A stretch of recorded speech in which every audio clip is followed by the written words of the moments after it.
کل تک جو گرم، بنجر اور ریگستان ہوا کرتا تھا وہ آج لوگوں کے خوابوں کا شہر بن گیا ہے۔ وہ شہر کہ جو کل تک پانی کی ایک ایک بوند کو ترستا تھا، آج سالانہ 130 بلین گیلن پانی کا استعمال کر رہا ہے۔ ایک ایسا شہر کہ جہاں 1980 تک پراپر سڑکیں تک بھی نہ تھیں، وہ آج کیسے ترقی کی مثال بن گیا۔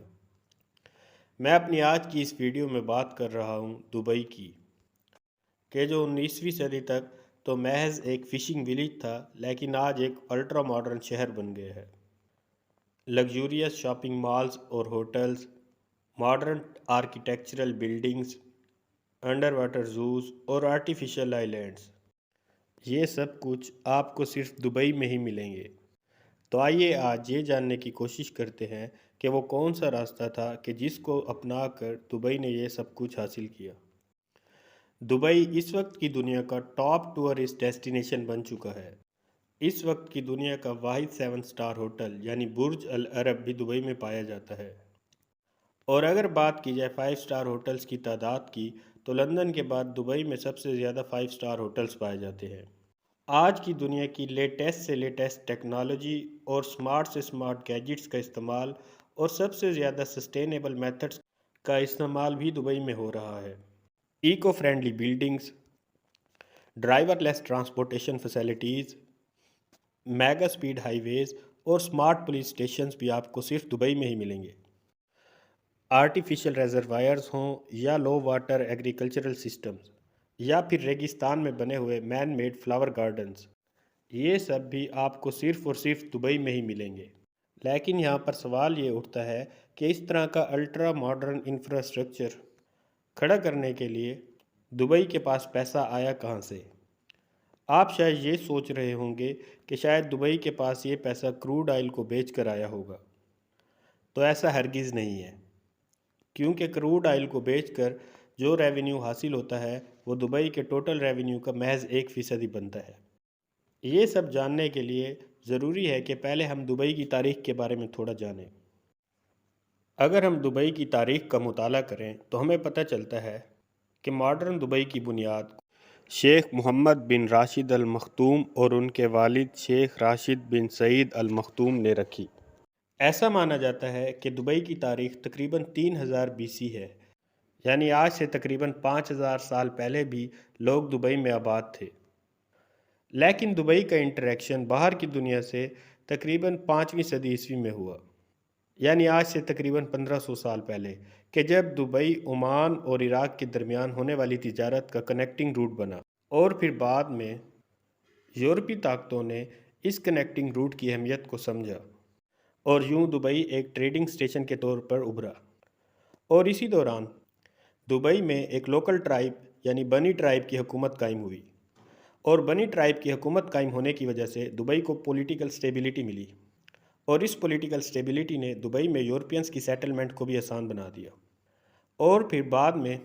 بنی ٹرائب کے ایک لوکل لیڈر مختوم بن بٹی نے اپنے ساتھیوں کے ساتھ مل کر ایک نئی حکومت بنانے کا فیصلہ کیا، اور پھر اس فیصلے نے دبئی اور پھر پورے UAE کی تاریخ کو بدل دیا۔ اور اسی مختوم بن بوٹی کی نسل ہی آج کی دبئی میں رول کر رہی ہے۔ 1950 میں دبئی میں تیل کی ڈسکوری ہوئی، اور یوں دبئی کو پوری دنیا کی اٹینشن ملی۔ لیکن جلد ہی دبئی نے یہ ریئلائز کر لیا کہ سسٹینیبل ڈیولپمنٹ کے لیے صرف تیل پر انحصار نہیں کیا جا سکتا، اور پھر یہاں سے شروعات ہوئی ماڈرن ڈے دبئی کی۔ شیخ راشد بن سعید المختوم نے 1958 میں دبئی کی باغ دوڑ سنبھالی، اور پھر آنے والے 32 سالوں تک انہوں نے دبئی پر حکومت کی۔ اور اس سب کے دوران شیخ راشد نے کچھ ایسے اقدامات کیے کہ جو دبئی کو تیزی سے ڈیولپمنٹ کی طرف لے کر گئے، اور اسی دوران انہوں نے دبئی کی ترقی کا رخ ریونیو کے دوسرے ریسورسز کی طرف بھی موڑ دیا۔ اس زمن میں شیخ راشد نے دبئی کو سب سے پہلے ریجنل ٹریڈنگ ہب بنانے کا فیصلہ کیا، تو لہٰذا شیخ راشد نے سب سے پہلے کوسٹل ایریاز میں جا کر پورٹس بنانے کے لیے سوٹیبل لوکیشنز کا انتخاب کیا، اور پھر وہاں پر پورٹس کی تعمیر شروع کرائی۔ شیخ راشد کی ذہانت کا اندازہ آپ اس بات سے لگا سکتے ہیں کہ انہوں نے دبئی کی پورٹس پر بحری جہازوں کی ریپیئرنگ کا انتظام بھی کیا، اور ان پورٹس پر ڈرائی ڈاکس بنائے۔ اس کا مقصد یہ تھا کہ پرشین گلف میں ٹریڈ کے لیے آنے والے اور پرشین گلف سے کروڈ آئل لے کر جانے والے بحری جہازوں کو ریپیئرنگ کی فیسلٹی پرووائڈ کی جائے۔ دبئی کی ترقی میں شیخ راشد کا سب سے بڑا قدم کمرشل فری زون کا قیام تھا، کیونکہ اس کی وجہ سے اب دبئی میں مختلف پروڈکٹس کی امپورٹ، مینوفیکچرنگ، ہینڈلنگ، سٹوریج اور ری ایکسپورٹ بغیر کسی کسٹم ڈیوٹی کے ممکن ہو سکی۔ اور اسی ضمن میں 1990 میں شیخ راشد نے جبل علی پورٹ کو کمرشل فری زون ڈکلیئر کر دیا۔ شیخ راشد کے بعد دبئی کو آگے لے جانے کی ذمہ داری شیخ راشد کے بیٹے شیخ محمد بن راشد المختوم کے کندھوں پر آئی، اور پھر انہوں نے بھی اپنے والد کے نقش قدم پر چلتے ہوئے اس ذمہ داری کو خوب نبھایا اور پھر امید سے بھی زیادہ کامیابیاں سمیٹیں۔ شیخ محمد نے دبئی کی ڈیولپمنٹ کا آغاز ٹرانسپورٹیشن اور کنیکٹیویٹی سے شروع کیا۔ ایک طرف جہاں ان کے والد نے واٹر ٹرانسپورٹیشن پر فوکس کیا تھا، وہیں شیخ محمد نے ایئر ٹرانسپورٹیشن پر فوکس کیا، اور یوں انہوں نے ایمریٹس فلائی کی بنیاد رکھی، اور آج اس ایئر لائن کا شمار دنیا کی بزیسٹ ایئر لائنز میں ہوتا ہے۔ شیخ محمد ایک بہت ہی ڈائنامک لیڈر تھے، لہٰذا انہوں نے اپنی ایئر کنیکٹیویٹی کے شوق کو کنونشنل ایئر لائنز تک محدود نہ رکھا، اور 1989 میں شیخ محمد نے دبئی ایئر شو منعقد کرایا،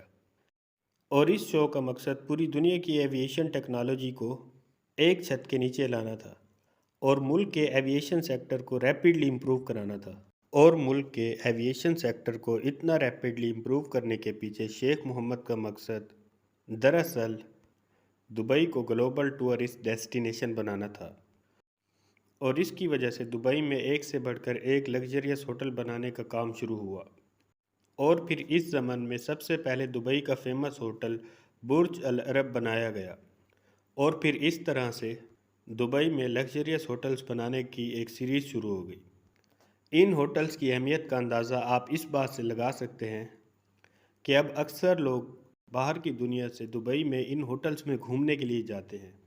اور نتیجے کے طور پر یہ ہوٹلز ایک بہت بڑا ریونیو جنریٹ کر کے دبئی کو دے رہے ہیں۔ ان ہوٹلز سے حاصل ہونے والے ریونیو کا اندازہ آپ اس بات سے لگا سکتے ہیں کہ سال 2022 کے پہلے 6 مہینے میں دبئی کے ہوٹلز نے $5 بلین کا ریونیو کمایا۔ ان لگژریس ہوٹلز کے علاوہ ماڈرن زو، ماڈرن آرٹ گیلریز اور اسکائی ڈائیونگ جیسی چیزیں بھی آپ کو صرف دبئی میں ہی ملیں گی۔ ٹورازم اور ایویشن انڈسٹری کو پروموٹ کرنے کے علاوہ کامرس اور ٹیکنالوجی کے میدانوں پر بھی خاص توجہ دی، اور اس مقصد کے لیے انہوں نے 1999 میں دبئی انٹرنیٹ سٹی بنانے کا کام شروع کیا۔ دبئی انٹرنیٹ سٹی کو کچھ اس طرح سے بنایا گیا کہ زیادہ سے زیادہ انویسٹرز اور کمپنیز کو یہاں آ کر کام کرنے کا موقع ملا، اور اس طرح سے باہر کی دنیا سے بہت بڑی مقدار میں انویسٹمنٹ دبئی میں آئی، اور اس زمن میں ہر کمپنی کو اپنی فل آنرشپ رکھنے کا حق دیا گیا،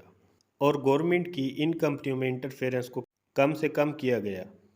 آج نیچرل اور آرگینک فارمنگ سے لے کر آؤٹر سپیس تک آپ کو ہر جگہ پر دبئی کی پریزنس کا پتہ ملے گا۔ کھیل کے میدانوں میں بھی دبئی نے پوری دنیا کو وارم ویلکم کیا،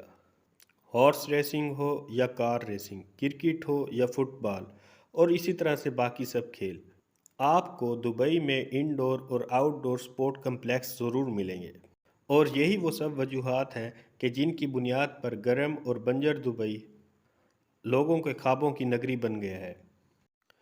دبئی کی کہانی اپنے آپ میں ایک مثال ہے کہ اگر آپ کی سوچ پوزیٹیو اور کنسٹرکٹیو ہے تو آپ کچھ بھی اچیو کر سکتے ہیں۔